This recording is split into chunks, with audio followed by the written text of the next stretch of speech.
Hello,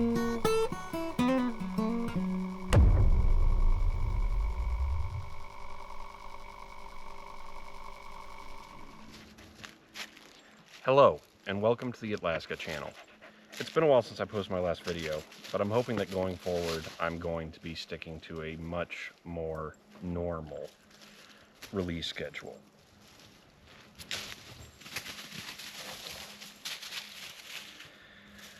Today, it's a beautiful spring day in Alaska. We've got ferns growing all around us. We've got a little bit of a mountain view in the background, but not much. It's a little bit overcast. Today I'm going to be showing you guys some common fire starting materials and also showing you how to make charcloth.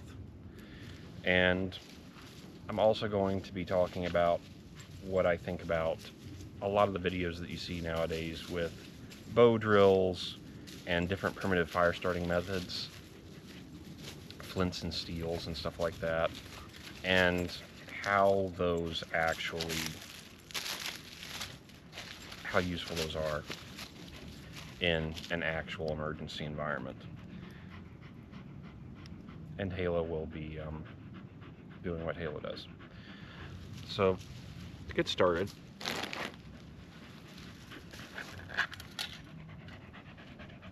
this is charcloth. It's just, this particular piece of charcloth is an old piece of t-shirt, and you put it into a metal container and you put it into a fire.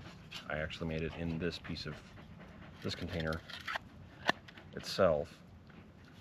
You put a little hole in it so that the gases can vent out, because it does create quite a lot of gases and it'll explode if you don't put a hole.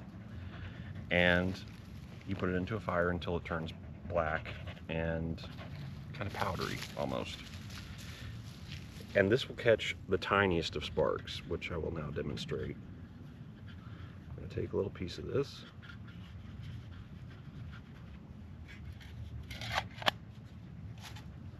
Put it on a little piece of birch bark, which birch bark is an excellent kindling. It will burn even when it's wet. It doesn't take very much at all to set it off. So I'm going to put that on a little piece of kindling. I'm going to grab my flint stick.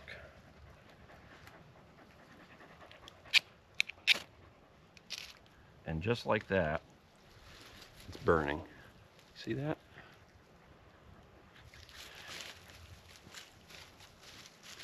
Charcloth will catch the tiniest of sparks, and it holds that spark for quite a long period of time.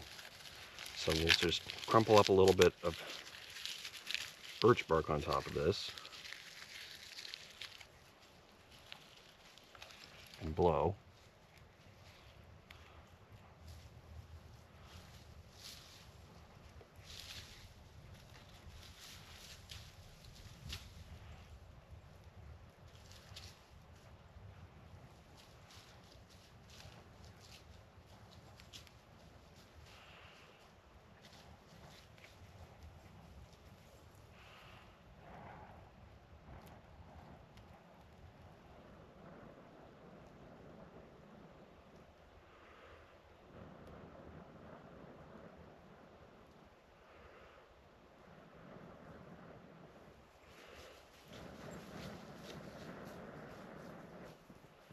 And there you go.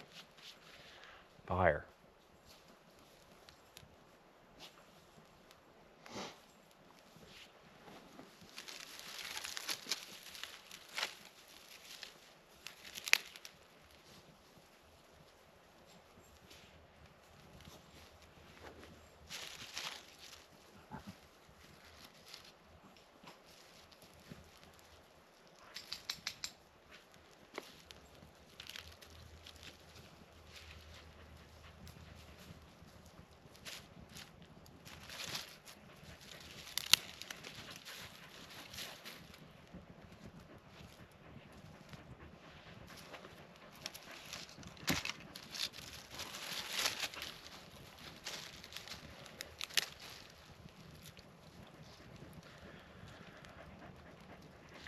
Now, as easy as that was, Charcloth has a lot of disadvantages. It needs to be perfectly dry.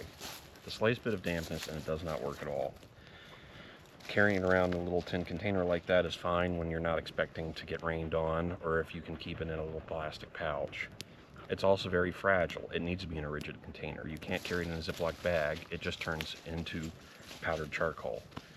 And that, in the tiniest little bit of breeze, will just blow away. It doesn't work very well. So it needs to be in a rigid container. It needs to be perfectly dry. As long as you can maintain those two options, those two requirements, it is brilliant for making a very small amount of spark turn into flames. This little tool right here, the fire steel, it's great for creating a spark under any conditions. It doesn't matter if this thing's been sitting in a bucket of water for the last 6 months, it'll still make a spark. It's magnesium. But it's only a spark. You need it to land on something that's very flammable, or that catches a spark. Not necessarily catches on fire, but allows a spark to slowly smolder.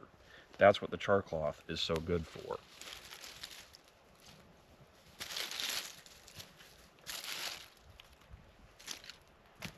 It also requires a little bit of dexterity. You have to have the wherewithal to provide the right environment for that little spark that's being trapped by the Charcloth. You have to provide the right environment for it to become a hot enough spark to actually create fire using other propellants.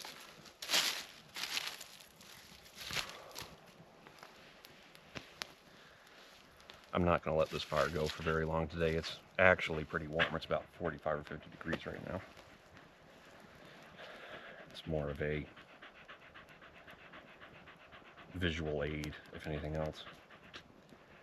Where's the stick? I threw a stick for you. Where is it?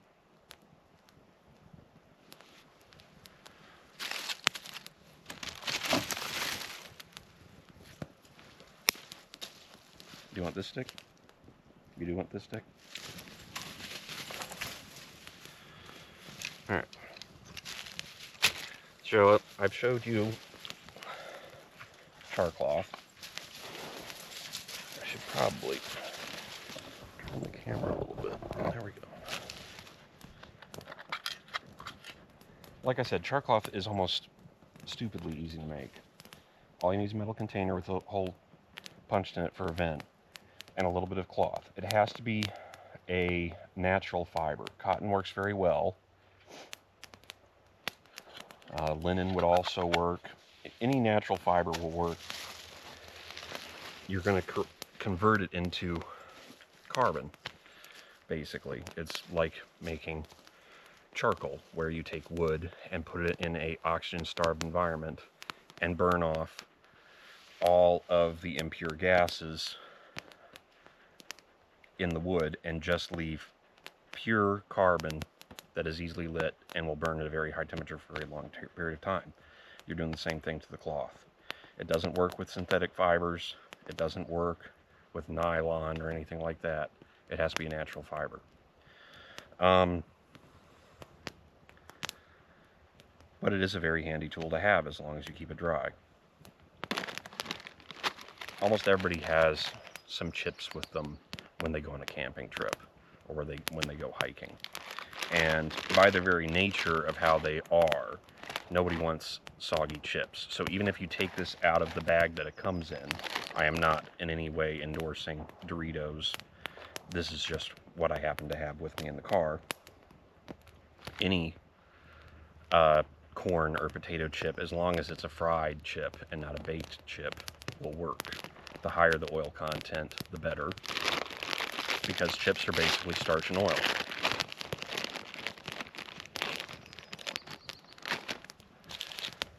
And having a bag of chips with me has actually saved me on a fishing trip one time when it was the middle of winter and we all got very wet and we didn't have any fire starting equipment because we were on a fishing trip and we weren't planning to be caught on a sandbar.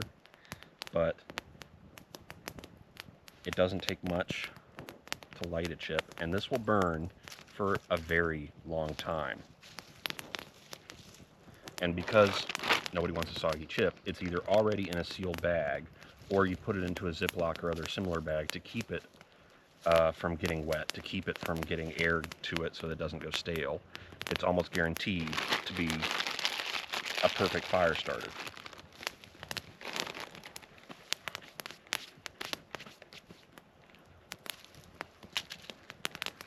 And all we had with us on the fishing trip was the matches that were in the emergency kit on the boat, which was a tiny little pack of matches that only had 5 matches in it, and they were the folding cardboard kind, which are terrible to begin with, and the chips.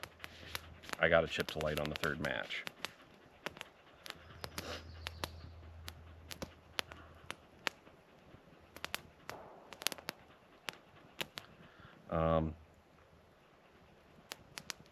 Matches are the classic.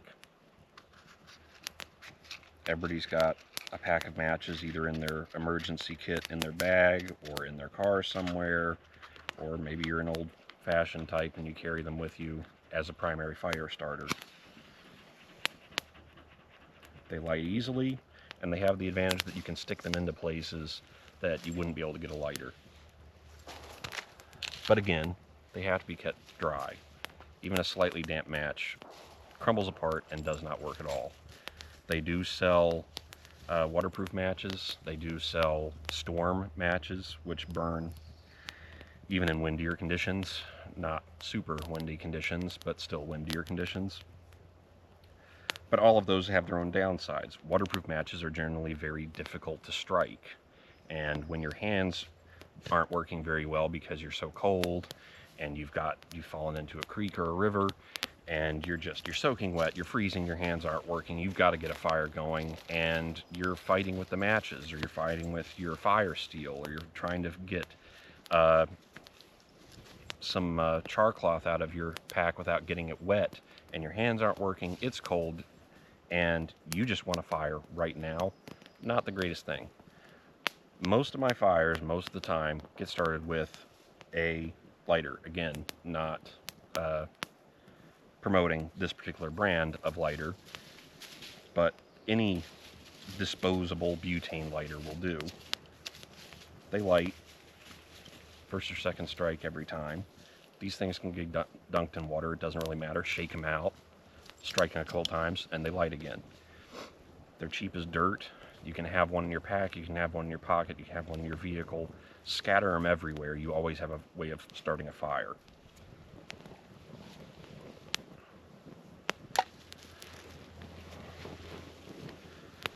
There are ways of taking whatever fire starting method that you have with you, whether it's a match, a fire steel, Charcloth, lighter, and with the fuel that you have available to you, extending its fire starting abilities.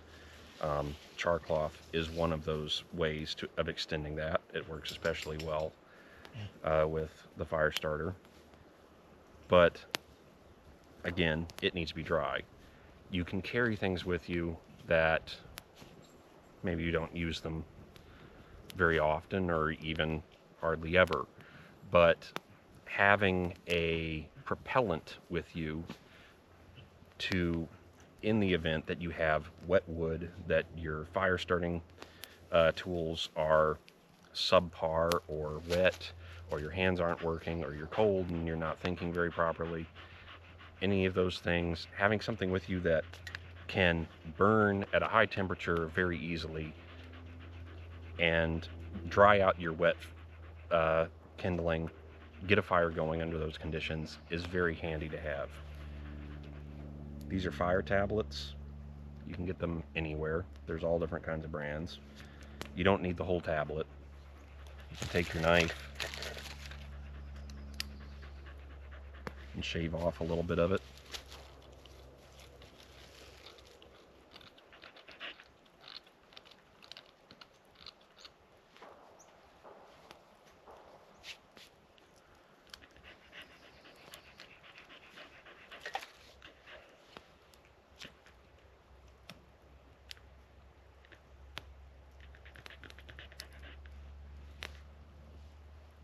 and that's lit, and that will burn for quite a while. Just that little bit that I scraped off, that little pile of powder.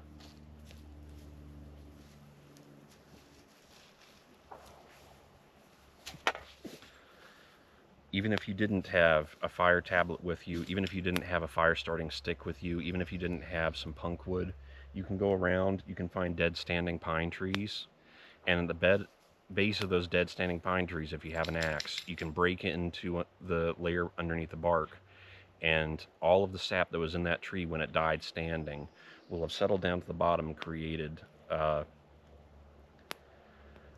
will have created a very resin rich saturated wood that you can then break chunks out with your axe or your knife or whatever you have and use that to start a fire. You can take a cotton ball out of your first aid kit and rub some petroleum jelly into it, and that will become an excellent fire starter, an excellent propellant. Carrying a little bit of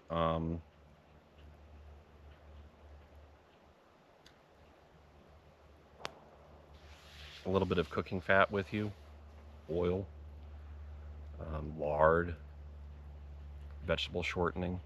Any of that can be rubbed into cloth or rubbed into a cotton ball from your first aid kit, and that will become, again, a very good propellant to stretch your fire starting tools and catch wet kindling and firewood in an emergency. These aren't things that you have to do every time you start a fire. Usually just, grab a piece of birch bark off a tree, grab a few dry sticks, light the birch bark, toss some stuff on there, you got a fire. It's going, everybody's happy. But when everything's going wrong, you've got cold hands, you're wet, you're not thinking properly, it's windy, it's raining. You need every little edge you can get to get that fire going. And that's one of the things that I feel is wrong with all of the videos you see with the primitive fire starting methods. All of those methods are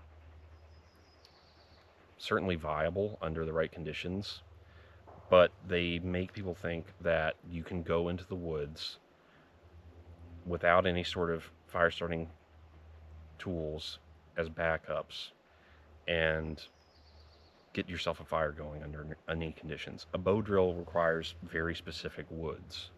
You have to have a relatively hard plate, a hard piece of straight wood for the drill. You have to have a bow that's supple enough to actually bend and not break while you're using the bow. You have to have a softer piece of wood that's not too soft for the drill to actually go into. If any of those pieces of wood aren't right, it doesn't work. And yes, you can use just a hand drill, but that's not going to be a very good experience when you want a fire now and not half an hour from now or an hour from now, and especially not if you've got rain coming down.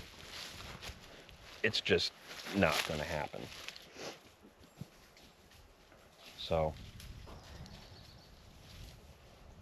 always carry a good functional fire starter with you, whether it's a box of waterproof matches or, in my opinion, a disposable butane lighter. It doesn't matter if you're not planning on using it. Just carry one with you if you're going into a place where you're going to need a fire to keep yourself warm.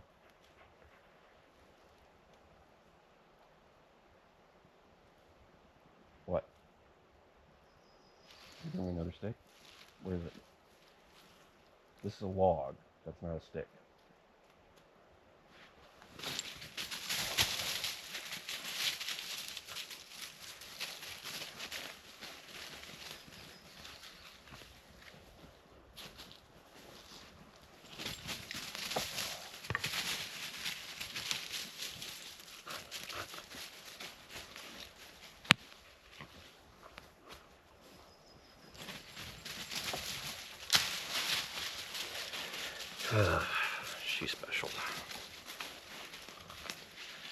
Anyway,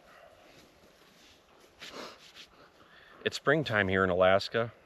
Pretty soon all of these trees are going to be green. They've got buds on them. Winter's over. This year I'm going to be showing you guys some fishing videos. We're going to go salmon fishing in July. Hopefully going to go halibut fishing. There's probably going to be a gold panning video mixed in there somewhere. And of course, I am going to finally start doing more hiking videos and overnight camping. Hopefully we're going to get some pretty weather here next week, and I'll be able to finally show you guys some mountains again after almost 6 months without one.